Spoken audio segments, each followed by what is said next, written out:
السلام علیکم، ست شری اکال، میں ہرمیت سنگھ اور آپ دیکھ رہے ہیں آپ کا اپنا یوٹیوب چینل۔ ناظرین، آج جو ہے ہفتے کی صبح، آپ سب کو صبح خیر۔ گزشتہ 24 گھنٹوں کے دوران بہت کچھ ہوا ہے جو بتائیں گے اس ویلاگ میں۔ سب سے پہلے تو بات کریں گے انٹرنیشنل کرمنل کورٹس کے حوالے سے، جو ڈونلڈ ٹرمپ کا فیصلہ ہے اس کے خلاف برطانیہ میدان میں آ گیا ہے، دیگر ممالک اور انسانی حقوق کی تنظیمیں میدان میں آ گئی ہیں۔ ساتھ ساتھ آپ کو بتائیں گے کہ کوریا کے فوجی کیوں غائب ہو رہے ہیں، اور ساتھ ساتھ یہ بتائیں گے کہ اس وقت جو ہے خاص کر غزہ کے لوگوں کے لیے کون سی جگہ جو ہے ڈیسائیڈ کی گئی، کہاں ان کو بھیجنا ہے، منتقل کرنا ہے، اس پر بھی بات کریں گے۔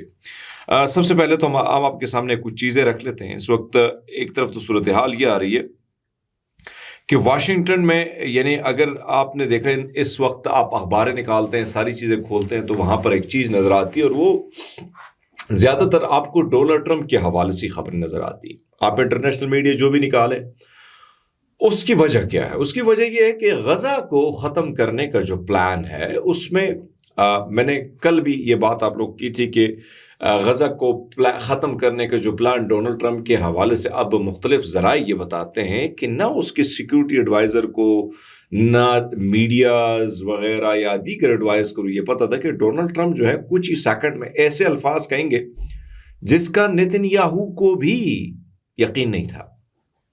یعنی نتن یاہو کو بھی یہ پتہ نہیں تھا کہ بھائی صاحب جو ڈونلڈ ٹرمپ ہے وہ یہ بات کر سکتے ہیں۔ اب کچھ خبریں یہ ہیں، کچھ ذرائع یہ بتاتے ہیں کہ ڈونلڈ ٹرمپ کے جو داماد ہیں اس کے زیادہ تعلقات کس کے ساتھ ہیں؟ اسرائیل کے ساتھ، وہ جیوش ہے، اور ان کے تعلقات بھی بڑے کلوز ہیں، پھر بزنس پارٹنر وغیرہ وغیرہ وغیرہ۔ باقی ان کے جتنے بھی آپ نے ٹویٹس وغیرہ چیزیں دیکھیں یا خبریں دیکھیں، زیادہ تر وہ جو ہے اسرائیل کے حوالے سے بات کرتا ہے۔ اب یہ ذرائع سے یہ خبر ملی کہ بھائی صاحب شاید یہ معاملہ ان کے کان میں انہوں نے ڈالا ہے۔ لیکن اس وقت پریشانی کیا ہے؟ پریشانی یہ، جس طرح میں نے کل بھی یہ بات کی، کہ پریشانی یہ ہے کہ ہر جگہ پہ، اور اس وقت بڑی بڑی اخباریں جو ہے ڈونلڈ ٹرمپ کی اس بات پر چھترول کر رہی ہیں۔ اور اگر آپ دیکھیں تو اب میں وہاں پہ مختلف ٹیلی ویژن پہ اگر آپ دیکھیں، جہاں جہاں ڈونلڈ ٹرمپ کی پارٹی کے لوگ اپنے اپنے موقف تو دے رہے ہیں، لیکن وہ ڈگمگا رہے ہیں۔ اس بیان کے بعد جو ہے اب معاملہ یہ آئے، میرے پاس جو خبر آئی ہے وہ کچھ اور ہے۔ وہ یہ ہے کہ اس وقت اسرائیلی نیوز آؤٹ لیٹ N12 جو ہے، انہوں نے ایک رپورٹ شائع کی ہے جس میں نے کہا ہے کہ ٹرمپ غزہ سے فلسطینیوں کو بے دخل کرنے پر غور جو کر رہا ہے، جو بات انہوں نے کی ہے، جو کہ امریکہ قیادت میں ایک وسیع تر منصوبے کا حصہ ہے، جس کا مقصد یہ، اب میں ظاہر بات ہے وہاں پر خوشی بھی ہے، جو اسرائیلی اخبارات ہیں وہ اس پہ خوشی بھی منا رہے ہیں، اور خوشی اس لیے منا رہے ہیں، وہ سمجھتے ہیں کہ بڑا آسان کام ہے، یہاں سے ان 15-20 لوگوں کو نکال کے کسی اور جگہ منتقل کر لیا جائے گا، تو یہ والا جو سلسلہ ہے یہ بڑا آسانی سے طے ہو جائے گا، اور ہمیں بڑی آسانی ہو جائے گی، وہاں پہ بیچز ہوں گے، ریزرٹس ہوں گے، انجوائے کریں گے اسرائیلی جو ہیں کس کی سرزمین پر، ویسے بھی ساری زمین جو ہے فلسطینیوں کی ہے۔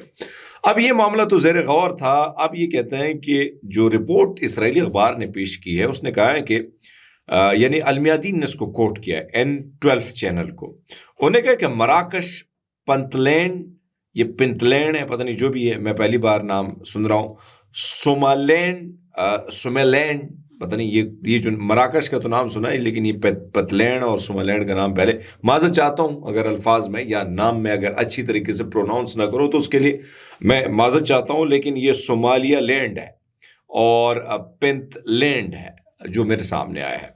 تو وہاں پر ان کو بے دخل فلسطینیوں کو، وہاں پر ان کے لیے وہ جو مقامات ہیں وہ وہاں زیر غور ہیں۔ تو یہ بھی کہا جا رہا ہے کہ یہ تجویز ان علاقوں کے اسٹریٹجک مفادات پر مبنی لگتی، کیونکہ ان تینوں کو واشنگٹن کے ساتھ تعلقات مضبوط کرنے کی ترغیب حاصل ہے۔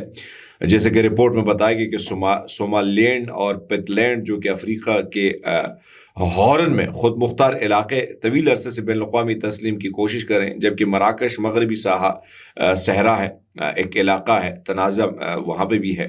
فلسطینی پناہ گزینوں کے میزبانی ان امریکی مغربی اتحادیوں کے ساتھ تعلقات کو مستحکم کر سکتی ہے۔ یہ رپورٹ ہو سکتی ہے، خوش ہو سکتے ہیں، لیکن یہ حقیقت پر مبنی بات نہیں ہو سکتی ہے۔ سابقہ اسرائیلی وزیر داخلہ یوگاولن نے اس بات کا اعتراف کیا کہ اسرائیلی افواج کو غزہ کی جنگ کے دوران ہینیل ہدایت پر حمل درآمد کا حکم دیا گیا تھا۔ یہ ایک متنازع پروٹوکول ہے جس کے مطابق جنگی قیدیوں کو ان کے اغواکاروں کے ساتھ مارا جاتا ہے۔ گولینڈ نے سابق وزیر پولیس سیکیورٹی اٹارما بن گوئن کی تنقید کرتے ہوئے ان کا مقدس مقام الاقصی کی توہین کرنے والا عمل صورتحال کو بھڑکا دینے والا تھا۔ اسرائیلی فوج کو 7 اکتوبر کو ہونے والی ناکامیوں کے بعد استعفوں کی ایک لہر کا سامنا ہے۔ وہ یہ کہتے ہیں کہ فوج ہماری کمزور ہوئی ہے۔ آرمی چیف کا استعفیٰ ان ساری چیزوں کی نشاندہی کرتا ہے کہ ہماری پالیسیاں غلط تھی، ابھی پالیسیاں اس پر ڈال رہا ہے۔ خود بھی اس قتل عام میں یہ بھی شامل تھا، لیکن ظاہری بات ہے جب آپ پوزیشن میں آ جاتے ہیں یا عہدے سے چلے جاتے ہیں پھر دوسروں کو ٹارگٹ کرتے ہیں۔ لیکن یوگلینڈ نے کہا کہ ہماری کوتاہیاں غلطیاں بہت ہیں۔ ایک تو ہم نے مسجد اقصی پر توہین امیز عمل کیا جس سے بہت بڑا نقصان ہوا۔ پھر وہ یہ کہتے ہیں کہ بھائی صاحب تقریباً جتنے بھی ہمارے لوگ مرے ہیں یہ ہماری وجہ سے، یعنی کہیں نہ کہیں ہمارے غلط پالیسی کی وجہ سے مرے ہیں، وہ یہ بات کر رہے ہیں۔ لندن اور اگر ہم دیکھیں برطانیہ نے کیا کیا ہے، انہوں نے کہا ہے کہ اس وقت جو ایک بار پھر انہوں نے یہ انٹرنیشنل کورٹ آف کرمنل جو ہے جسٹس کورٹ آف کرمنل، اس کے حوالے سے برطانیہ نے کہا ہے کہ بین الاقوامی فوجداری عدالت پر امریکی پابندیوں کے حوالے سے امریکہ کی پیروی ہم نہیں کریں گے، ہم اس کو فالو نہیں کریں گے۔ وزیر اعظم کیئر سٹارمر کے ترجمان نے کہا کہ یہ امریکہ کا معاملہ ہے۔ انہوں نے مزید کہا کہ جہاں تک برطانیہ کا تعلق ہے، ہم ICC کی آزادی کی حمایت کرتے ہیں اور اس لیے ہم عدالت کے افسران پر کسی قسم کی پابندیاں عائد کرنے کا کوئی ارادہ نہیں رکھتے ہیں۔ اور برطانیہ نے یہ بھی کہا کہ وہ ICC کے افسران پر پابندی عائد کرنے کے امریکی فیصلے کو بالکل نہیں مانیں گے۔ ترجمان نے کہ بتایا برطانیہ ہمیشہ ICC کی آزادی کی حمایت کرتا ہے۔ یاد رہی یہ خبر میں نے آپ کو کل دی تھی، میں نے بتایا تھا کہ انٹرنیشنل کرمنل کورٹ جو ہے اس پر اس نے دستخط کر دی اور وہ پابندی اس نے لگا دی اور وہ کہتے ہیں ان کے خلاف کارروائی ہوگی، یعنی جن لوگوں نے فیصلہ دیا۔ اس وقت آپ کو بتاتے چلے کہ لندن اور روس کے درمیان جو ہے سفارتی محاذ پر لڑائی بڑی گرم ہو چکی ہے۔ برطانیہ نے روسی سفارتکار کو ملک بدر کر دیا۔ برطانوی وزیر خارجہ نے کہا کہ قومی سلامتی کے تحفظ پر سمجھوتہ نہیں کریں گے۔ برطانیہ نے سفارتی تعلقات میں کشیدگی باعث روسی سفارتکار کو ملک بدر کر دیا۔ کارروائی روس کی جانب سے بھی اگر آپ دیکھیں دونوں طرف سے، ماسکو سے کیا ہوا ہے، برطانیہ کے ایک سفارتکار کو جو ہے مبینہ طور پر جاسوسی کے الزام میں بے دخل کر دیا گیا تھا۔ رائٹر کی رپورٹ کے مطابق یہ کہا گیا کہ روسی ایجنسی فیڈرل سیکیورٹی سروس نے بتایا کہ سفارتکار جس کی تصویر ٹی وی نیوز بلیٹن پر بھی دکھائی گئی، اس کو ملک بدر کر دیا، یعنی اس میں داخل ہونے کے لیے غلط معلومات فراہم کی تھی۔ سیکیورٹی سروس کے مطابق انسدادی انٹیلیجنس نے کارروائی کے دوران ایجنسی نے دارالحکومت ماسکو میں سفارتخانے کے احاطے میں غیر اعلانیہ برطانوی انٹیلیجنس موجودگی کا پتہ لگایا۔ سیکیورٹی سروس نے، یعنی انہوں نے الزام لگایا کہ برطانیہ کے سفیر جو ہیں اس روس میں یہ ایجنٹ کے طور پر کام کرتے ہیں اور یہاں پہ جاسوسی کا انہوں نے بہت بڑا الزام لگایا ہے۔ ایک طرف تو یہ سچویشن ہے۔ یوکرین کے خلاف لڑنے والی شمالی کوریا کے فوجی میدان سے غائب ہو گئے ہیں، اس حوالے سے ایک رپورٹ آئی ہے۔ جنوبی کوریا نے دعویٰ کیا ہے کہ کرسک میں تعینات شمالی کوریا فوجیوں کی موجودگی کا آثار نہیں ہے۔ 11,000 شمالی کورین فوجیوں کو دسمبر میں کرسک میں تعینات کیا تھا۔ یوکرین کے صدر شمالی کوریا کے 4 فوجی زخمی ہلاک کرنے کا دعویٰ بھی کر چکے ہیں۔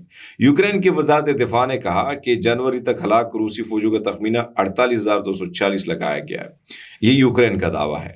یوکرین کی جانب سے یہ بھی کہا گیا کہ تقریباً 3 سال کی جنگ میں ماہانہ ہلاکتوں کی دوسری بڑی شرح ہے اور اس وقت 11,000 فوجیوں کو یوکرین کے خلاف روس میں تعینات کر دیا۔ معاہدے کے مطابق شمالی کوریا اور روسیہ نے دونوں کے درمیان معاہدہ ہوا، لیکن اس بار ایسے کوئی کھلی رپورٹ نہیں آئی ہے، دونوں طرف دعوے کیے جا رہے ہیں۔ اب آپ کو پتہ ہونا چاہیے کہ روس اور جو شمالی کوریا وہ کیوں ایک دوسرے کا ساتھ دے رہے ہیں۔ اس کی وجوہات یہ ہیں، ساتھ اس لیے دے رہے ہیں کہ بھائی صاحب اگر کل شمالی کوریا پہ مشکل وقت ہوگا تو روس کی فوجیں ان کی مدد کے لیے جائیں گی، اسی طرح شمالی کوریا کی فوجیں وہاں پہ موجود ہیں، تو اس قسم کی سچویشن چل رہی ہے۔ بہرحال دوستوں، مزید اپڈیٹ رہنے کے لیے ہمارا YouTube چینل دیکھتے رہیے، اپنا بہت سارا خیال رکھیے، بہت شکریہ۔